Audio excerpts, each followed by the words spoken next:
Pastor Rick put a big, lazy boy recliner in the front row, and whoever brought the most guests got to sit in the best seat in the house. Wow. Dude, is that funny. And so they used to have to fill out a card. Dakota's cringing over there about it. Maybe we should do that. Best seats in the house. Whoever brings the most guests. Yeah.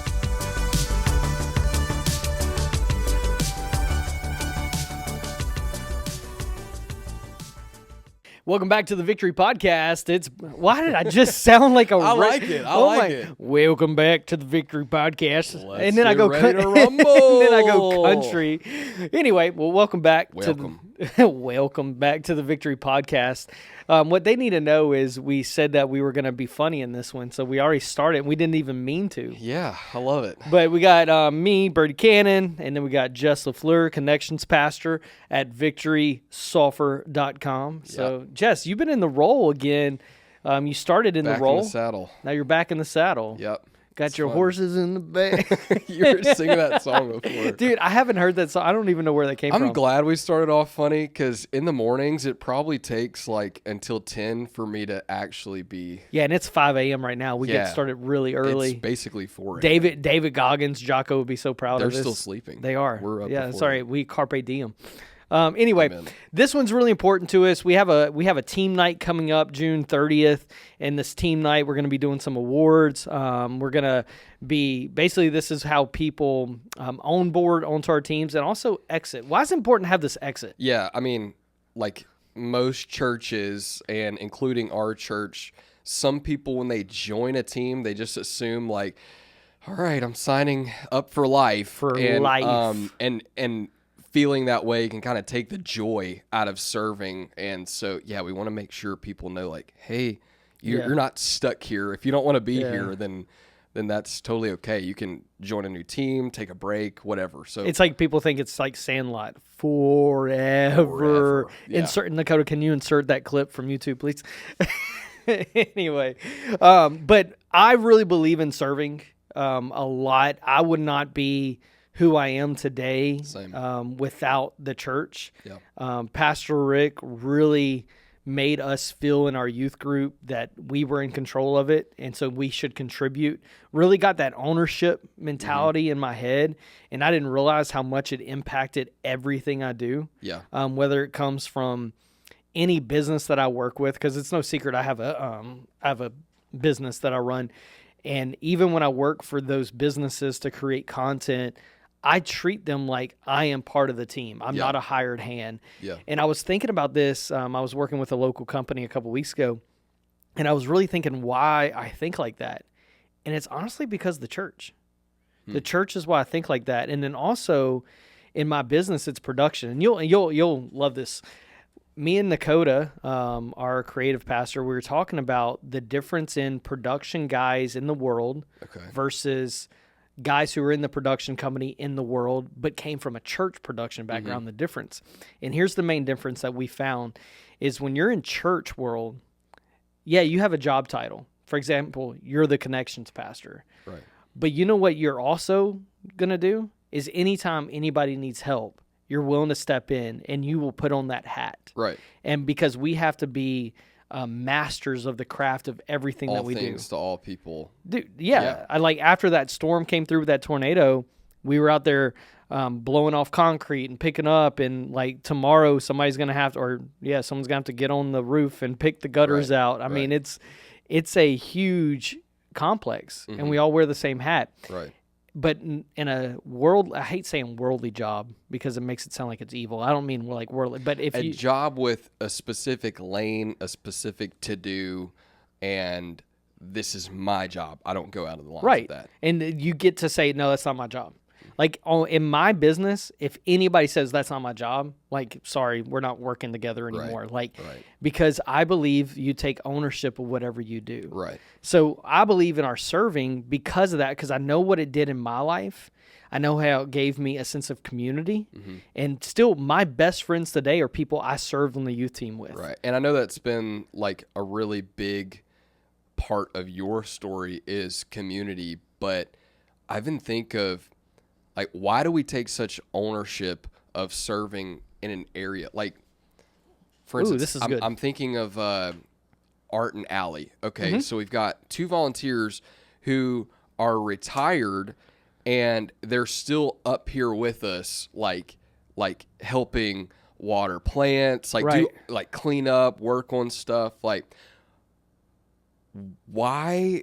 I feel like I have an answer, but I'll let you answer. But like, why do you feel like there's such this drive to like be a part, take ownership? I don't know, Jess. Give me your answer. No, I really want to hear what you have to say. Okay, I was just thinking, dude, we're so wired for purpose, and like That's good. Like, yes, there's this thing in retirement where it's like, okay, I get to this point after working so long in a set of boundaries, like I'm looking forward to not working in this anymore. But it's like, even, okay, case in point, the yard with the best landscaping in my neighborhood is owned by retired people. Like, they create beautiful things, like plants, like all kinds of stuff. And I'm like, dude, that's what I'm talking about. We're created for purpose. That's like, good. even after retirement, like, God designed us to work, like, get up and attack something, accomplish something, create something. And so that's what I'm just like, I love creating, accomplishing, taking on a new challenge. And I feel like serving is a part of that. While in the heart of serving and loving, our brothers and sisters, but it's like I want to take ownership of something, and I think this is the difference, because it's no secret I film a lot of concerts. You have filmed lots of concerts with me, and sometimes I love it. I really do. I love being not boxed into just a church. Right. I love that we're supposed to go into the world and preach the gospel and only use words when necessary, and not as an excuse not to say anything. But and even I was reading 1 Peter 3 this morning, where he said, live your life in such a way that when people ask you about it, you have the hope that you can explain the hope. And I'm like, wow, imagine your life that you're living in such a way that people actually go, why are you different? And that has happened, not to but that has happened in my years of doing my businesses. Why do you do what you do? But even in that, sometimes I'll leave those concerts and I go, what did I accomplish? I gave the guy on the back row more of a front row seat because he could see the artist better close up. I created more of an environment that people can have fun. That's worthless to me. Like, it really is. And people ask me, Brady, why are you still working at the church? Number one, I feel called here. I love what I do. I love the local church. The local church is I wouldn't have met my wife. Like, I'm not saying God's sovereign. It wouldn't have worked out. But my kids are here. My wife's here. My friend. Like, this church, or church in general, has become my rock. Yeah. But I think the reason why is because I found purpose here, like you were saying, but not just purpose. I found purpose that's everlasting. Right. Like, whenever we do something here, it affects the kingdom. Right. And I know your job in the outside world can do the same thing because you're witnessing and you're sharing the gospel. But doing production for a church, you're producing something that could change somebody's life and not just have fun. Right. You are multiplying limitlessly the availability for people to view, hear, experience God through like our worship, scripture, the message. Yeah. And so using production as a way to make the gospel more available to be heard. Right. And I don't know, man. I just think serving is so, it gives us, this is what I was going to say earlier, is like, I don't know, doing something for yourself is gratifying for a little bit, but when you see, I don't know, when at the end of the day, and even I think at the end of my life, just being like, man, I brought people with me. Like, I brought value to others' lives. Like, I didn't just live this for me. I have not read this firsthand or heard this obviously firsthand from Steve Jobs, but people talk about, like, at the end of his life, Steve Jobs talked about, like, on his deathbed, I guess. Yeah, I'm sure you know what I'm talking about. But Steve Jobs, founder of Apple. Apple, yeah. He's also obviously, like, got plenty of money, plenty of influence, plenty of power, stuff like that. But at the end of his life, he was like, in so many words, this is what I gathered, almost like, what did I do? Right. What did I accomplish? And it's And he like, changed the world. he changed the world, okay? And he had more money than he probably knew what to do with. But there's something about like not just living for ourselves. And again, I don't know Steve Jobs, so I can't tell you what his motives or anything like that was. But what I'm trying to say is the most fulfilling days of my life have included other people and community, and especially accomplishing a common goal with other people. I don't know what it's like. It's like going on a missions trip with people that you didn't know before. And at the end of the week, at the end of a missions trip, it doesn't matter what you did. You could have picked up trash for a week with the same group of people. It doesn't matter if you had anything in common with them before. They're your best friends afterwards. Like, it's crazy how that happens on a missions trip. Yeah. Like, you're just so tied in with people that you pursue a common goal with. And that's what we hope to experience in our teams. And that's what I'd say a lot of people have experienced in our teams is like the coffee shop team, for instance. There is a specific team leader over each week. And that team, that unit, they are serving a common goal together to welcome people in, to help them get caffeinated and filled up so they're not sitting in church listening to their stomach, rumble, because I wouldn't be able to think about anything other than being hungry. So they do that, but not only that, they're creating an inviting experience for people to come in, feel comfortable, like, oh, okay, this is like a normal place. Like, there's people here, and there's people walking around. They have someone like a host who is just like building relationships with people. They pick the biggest talker of the team, and they build relationships with people. All that to say, like, they all have different giftings on the team, but they're all after one goal. And it, I don't know, there's just something about like going after something with a group of people. And I feel like our values have shown a lot just in this talk. Like, I love purpose. You love community. I feel like we both love purpose. But also, like, I think we're both achievers. Right. So just pursuing something with pursuing a common goal with a group. I don't know. I think the battle that people had with serving for so many years was the church made it, and I'm not speaking just of our church. I'm saying the church in general was like Big C church. Yeah. Yeah, the Big C church is like, hey, live on mission, be a door greeter. Yeah. And it was hard to make that until you realize that first impressions are everything. Mm-hmm. And if you can, like, I'll take one of our door people, Mr. Dean Hansen. You put him in a door, that is his mission. He, Mike Corville, same thing. Like, those guys are opening those doors with purpose and passion, going, I have a purpose here, and it's not just to open a door. So, because who can't open a door by themselves? Like, anybody can open. Some people, most people can open a door by themselves, but some people need help. But it's just a welcoming face and saying, hey, how are you? And it's genuine. Right. And so I think for younger people, Generation Z is the least serving people in the church, statistically. Really? Yeah, all the church data. That's why volunteerism is down in the church, in the Big C church. Used to, it was like 38% of your volunteers, and now it's in their 20s, like 20% actually volunteer. Before long, they're suggesting it's going to be in the teens. Mm-hmm. It's because the newer generation, Gen Alpha, Gen Z, aren't willing to put their time in. They'd rather come pay their money, sit down and enjoy it and be entertained. Right. Because everything in life is... I have thoughts on that.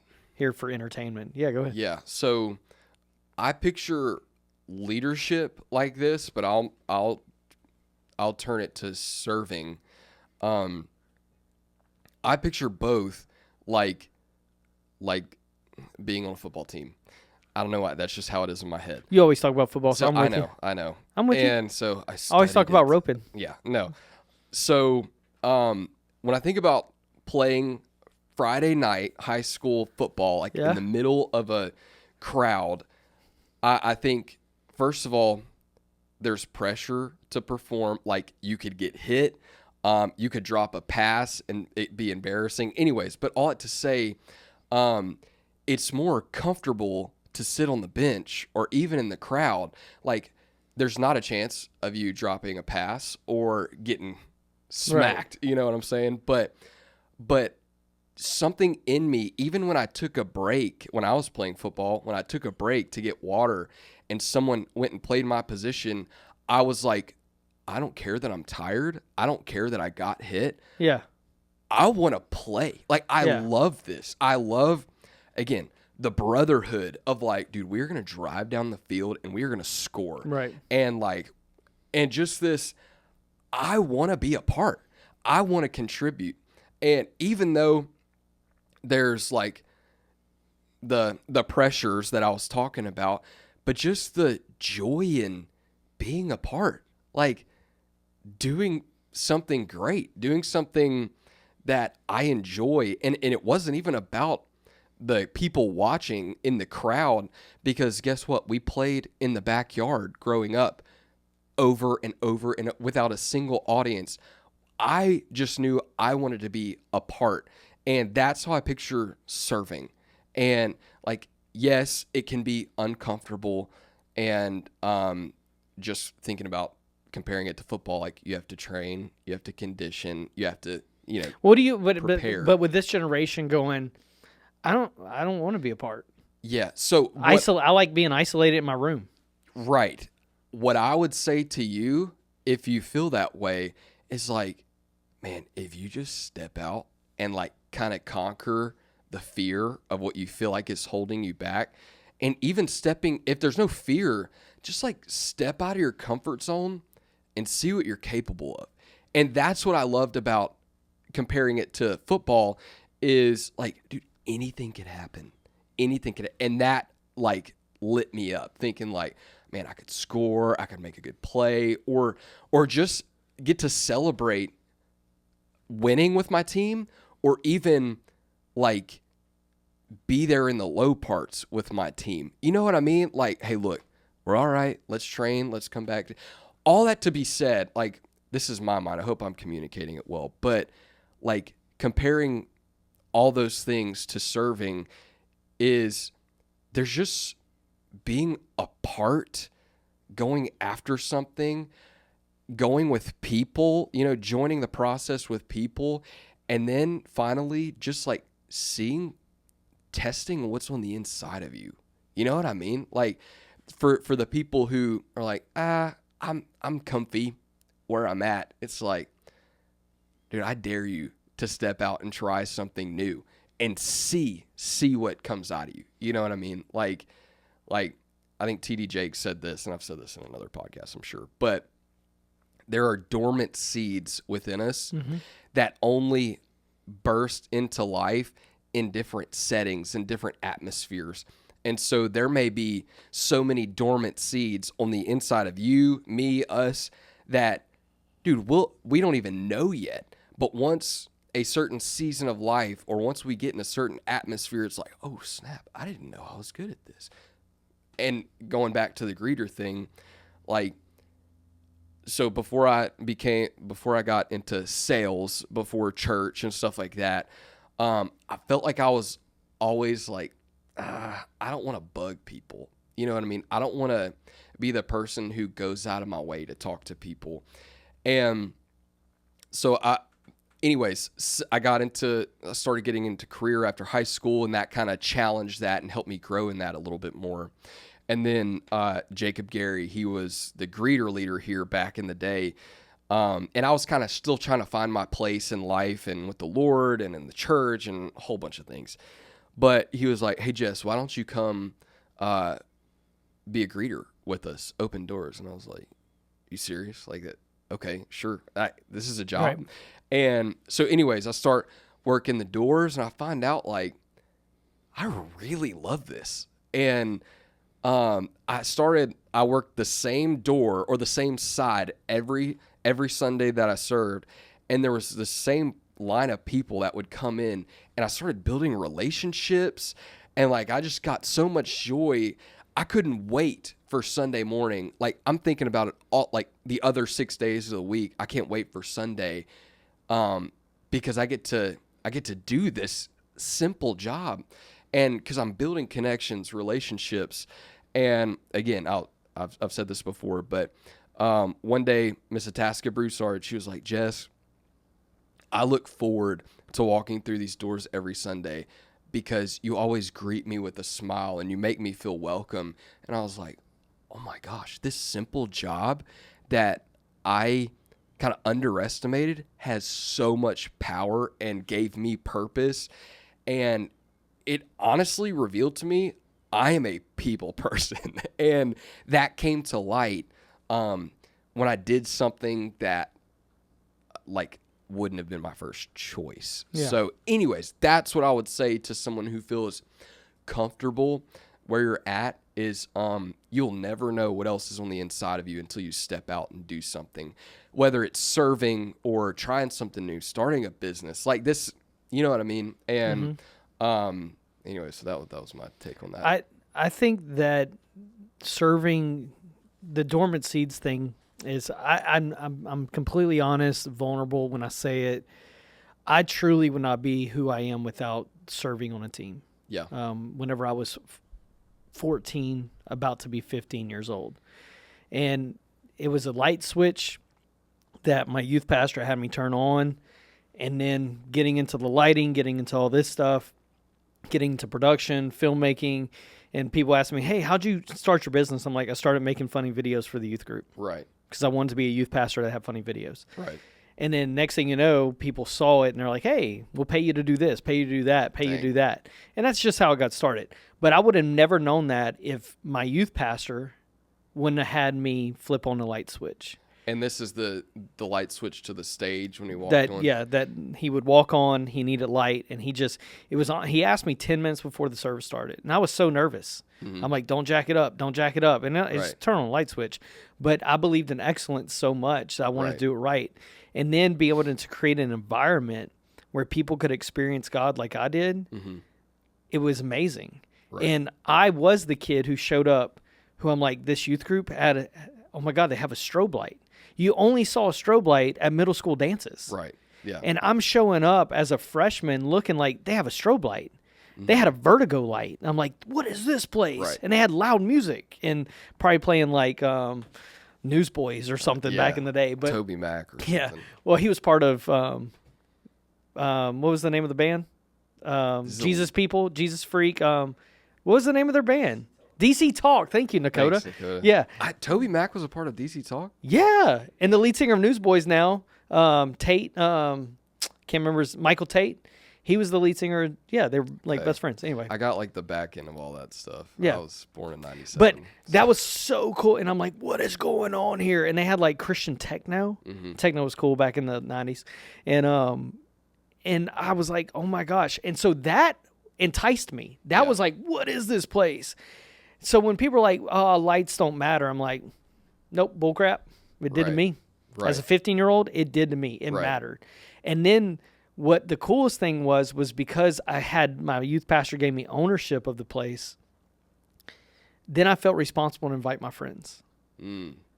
Right, because you were a part of creating the environment. Right. You had ownership. And I remember going, this is going to sound so bad. I've never said this publicly. I've only said this to individuals. And people are going to judge me so hard when I say this. Remember, this was like Brady, 14, 15 years old. And I was actually kind of tired of coming after about 3 months. And our youth group was like 26, 28 people in a room in this building that we're in now. And I was telling Pastor Rick, like, hey, I don't really know if I like it anymore. He's like, why? I said, I'm going to be so selfish when I say this. I said, there's no cool people here.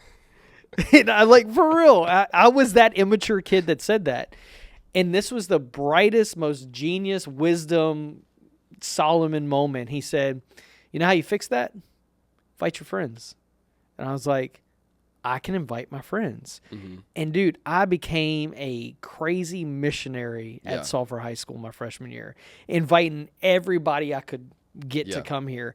And some of my best friends still today were the ones I invited to come. And seeing them get saved and hearing them go, oh my God, the music was so good tonight, and I was the one running sound, or even inviting them to sit in the sound booth with me. Like that was, but he gave me ownership. Like, hey, you have the ability to invite your friends and change their life and change the environment of the youth group. Within 6 months, we had to tear down a wall to make more room. And look, please understand, I'm not saying the youth group grew because of me. I was one little cog in this bigger wheel, because not only was he saying that to me, but he was saying to my other friends, like, hey, go invite your friends, your friends. And so we did a whole multiplication. Right. And we grew from 28 to 80 Yeah. in like 6 months. Yeah. Can I interject Yeah. real quick? The quote, "Be the change you want to see," is Yeah. like ringing in my head. Like, if you see a hole or a gap, or like, hey, they should do this or do this, if you're a contributor, you can help create Right. the environment. You know Right. what I mean? And so, like, serving, bring your perspective, Yeah. bring your ideas. Our teams are a place where we are so open to ideas. I mean, that's Absolutely. all we do pretty Yeah. much. Like, is like, hey, do we need to tweak this? No. Or let's fix, and so all that to say, contributing allows you to bring your perspective, and so you can create an environment for the people that are attached to you. Dude, gold. And so I tell when people are like, oh, I don't really like what, will be the leader. Yeah. Lead it. Contribute. If you don't like it, be the leader, change it. Right. And so we grew so fast because our youth pastor inspired us to take ownership. Yeah. And I remember when Pastor Rick was like, this is not my place, this is yours. And we even did, I mean, this is so 90s youth group. We, Pastor Rick put a big, like, lazy boy recliner in the front row. And whoever brought the most guests got to sit in the best seat in the house. Wow. Dude, is That's that funny. And so they used to have to like fill out a card. Dakota's cringing over there about it. Maybe we should do that. Best seats in the house. Whoever Yeah. brings the most guests. We could have like the massage chairs that are in the mall. No, that's it. But and it wasn't to do that. And I don't think I ever actually sat in that chair. I didn't invite the most guests. But I just felt the ownership. And to me, that's what serving is about. Yeah. Serving is about taking ownership of, this is your place. This is the place that helped me be discipled and helped me coming to a real fulfilling relationship with God. It allowed me to meet my wife. It allowed me. And so I want to give back to this place. Right. As much as I can. That's why I've served in children's church. I've served in youth ministry. The only ministry I never served in was baby church. Never did that. But they never needed me to. Right. And plus it would be kind of weird, like a 17-year-old kid. So maybe. I don't know. I don't know. I don't know. Maybe so. But back then, I didn't want to do that. But hey, I will say like that. If you're a 17-year-old single kid, and you're like, hey, I can take care of a kid, that might bring you a wife. I don't know, that just might be saying. like, oh, he's a caretaker. He can take care of babies. Responsible. Yeah, ooh, Man. look at the guns on him. But I also think, flexing with the baby. yeah, look at this baby bottle. You seen my baby? Like, just But flexing. thinking back, like when I think about, and this is what makes me, I don't want to use the word sad, but sometimes when I look at our serving teams, I want to see more high schoolers. Mhm. And thinking, and I know it's a different generation. I know if it's a different culture. I get that. But our head ushers were me and Brad. Me and Brad Martin were the head. We called her. How They old called were us. y'all at that time? I was 17. He was 19. Like head ushers of the armor bearers. main We were church. armor bearers. Not youth church, like The main church. Wore suit and tie, sat on the front row, Dang. held pastor's Bible, basically security for him. Yeah. But I'll never forget one day, the children's church, we had 2 services, and the children's church directors who were leading that first one didn't show up. And me and Brad had to jump in and lead children's church, Yeah. and we're doing puppets Yeah. because we're team players. What and did that's that- what serving made us do. What did that feel like when y'all got asked to do that as 17 years old? Not the kids ministry, but to be the armor bearers. You know what's crazy is I actually never remember being asked because we created it. There was no just armor did it. bearers. Okay. We read a book called Armor Bearers. It was Okay. about Jonathan's armor bearer and what they do and how it compares to the local church. So we had ushers. Jonathan's armor bearer or David's armor bearer? I think it was Jonathan's, because Jonathan's the one that went up to the battle and died over the hill with him. Okay. It was Jonathan's armor bearer. Just checking. I believe it was Okay. the book. I haven't read it in 20 years, I 25 don't know years. the book. But we read that, and I was like, yeah, I want to be that. So I remember going to Pastor Larry and be like, hey, can I be your armor bearer? I'll drive you. I'll do whatever. I just want to be close to you. Right. And so me and Brad did that. And then it grew into other things, and it grew into this and grew into that. Probably the only mistake that we made, not the only, we made a lot of mistakes, but the mistake that we made was we didn't bring people with us. Okay. Right. That's the only thing I look back on. Me and Brad should have built a team. Right. But we didn't. And now that's why you probably hear me say, build a team, build a team. Right. Because if you look, do we have armor bearers now? We do, but they're not really armor bearers in the sense that we were. Right. But it's a different culture now. Like, it's For a sure. different time period. Yeah. And so I don't think we need to go back to it. But we saw a need. We stepped in.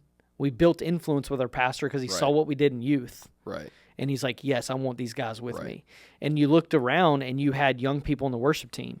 You had young people greeting with Miss Gay, who was our head greeter back Right. then. Yeah. You had young people staying at the church to vacuum. Yeah. And so they felt like part of the church, Right. not separate. Right. And so I'm calling out to high schoolers, like, and I'm not just talking about media team, but coffee, greeters, Yeah. behind the hub. Yeah. Like, it does. I do not discriminate age. Yeah. I don't care if you're 12 years old. Let's go, bro. And I love that you said that you and Brad saw a need and you brought an idea. Yeah. Bring your ideas. Bring yourself. You know what I'm saying? Like, come contribute and just taking the pressure off. Like we were saying earlier, like, we want to give people an off ramp too.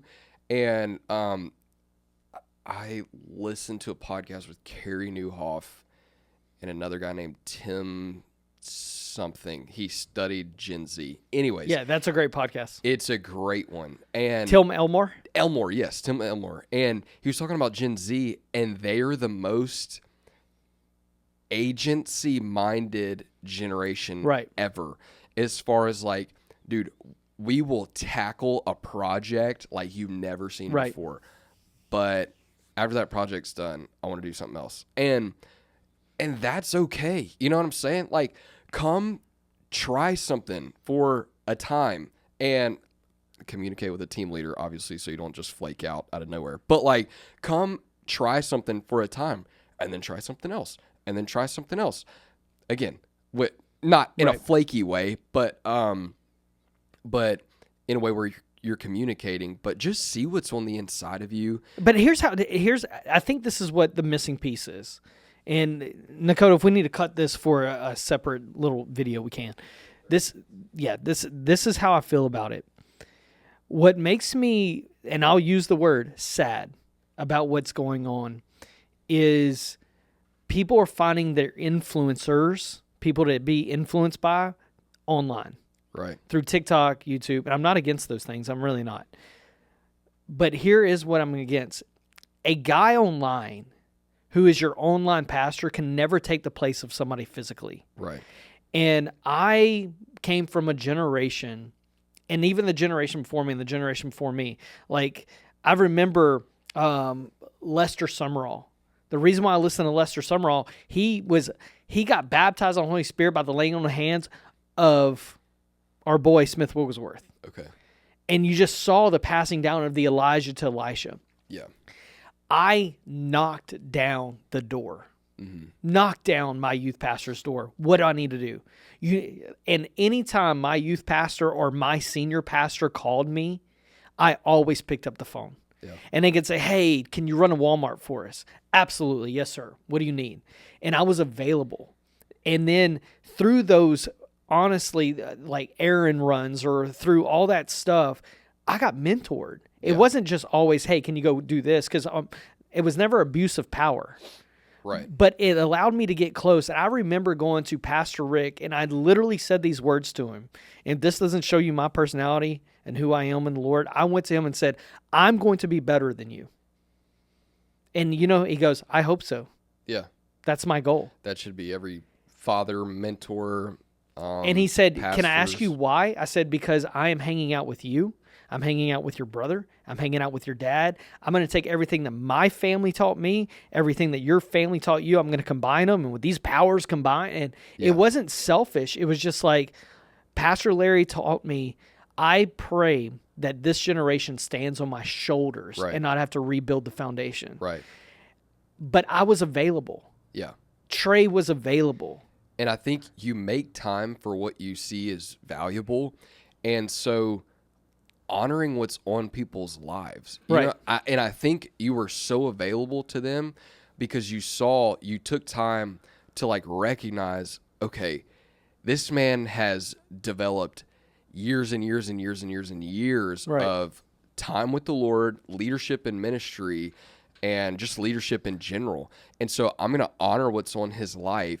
And when you honor it, you receive it. Right. I think that's scripture and it's escaping me. But basically, like when you honor a Prophet. prophet, you receive A prophet's reward. a prophet's reward. Yeah.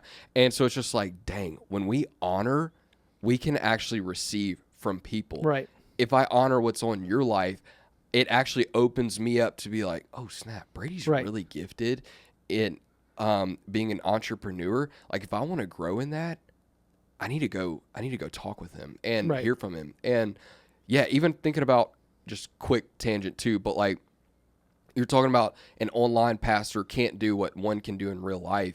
And it's just like, yeah, exactly. Because in real life online's real life too. No, What yeah. I'm saying is like in relationship, Right. you can actually have people speak into your life's context.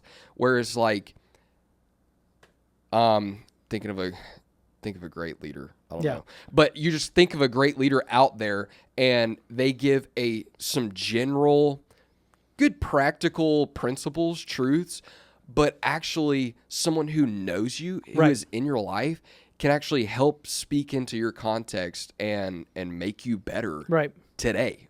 You know what I'm And saying? this is a respect thing. It's an honor thing. Like right now, if we're sitting here and Pastor Larry called my phone or Pastor Jody, I would answer it. Right.